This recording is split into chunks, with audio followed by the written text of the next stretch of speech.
to be able to call ourselves world champions. So I don't think it's really quite sunk in yet, but I'm sure it will over the next couple of days. I think the rivalry between Australia and England is so huge as it is with the Ashes and the men's and women's Ashes series. So just to come through in that game, I knew that we could bat well and bowl well, and all the girls came through and played really well. How many hours of rehab did it take for you to walk, let alone bend down for 20 overs a match over a whole tournament?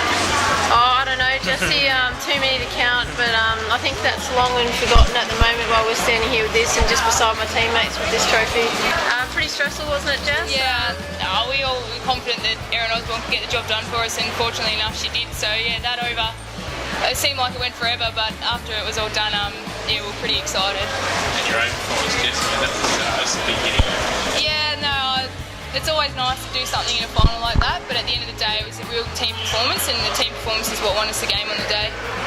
Do you notice much difference in public reception between now and 2 years ago? Like, I guess probably having Twitter probably helps to see that people have actually been watching and caring what you've been doing. Yeah, it's been really good, and it's really overwhelming with all the support that we have got over the last couple of weeks when we've been over there. So it's really nice to see that everyone sort of appreciates what we do, and the results, fortunately enough, are coming our way.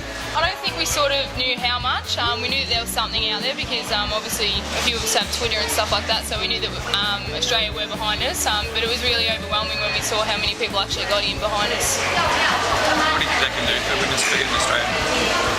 Oh, I just think that being on international television, alongside a men's tournament such as that one, will just help to grow the image of women's cricket, not only in Australia but across the world. And hopefully this trophy also helps to grow the participation rates in Australia. Hopefully more girls will want to take up our great game. How did the unconventional celebration go, considering I think you had a flight pretty soon afterwards? Oh look, I think the girls were a little bit disappointed that they had to get a 3 AM flight, but as I said, hopefully we'll have a bit of an occasion in Melbourne at some point just to celebrate as a team and celebrate such a good win. I think it was a great achievement for Australian cricket that both teams made the semi-finals, and I know George Bailey did really well and made, I think they made Australia proud making the semi-finals. So it's not much more than you can ask for the teams making the final series and playing well.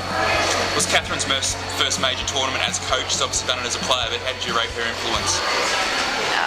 Catherine Fitzpatrick has just been a legend of Australian cricket, not only as a fast bowler, but to come into this tournament, I suppose, under a little bit of pressure. She was, I suppose, thrown into the job in July, and we haven't looked back. We've worked really well together, and she supported all of the players really well, so couldn't have asked for anything more from her.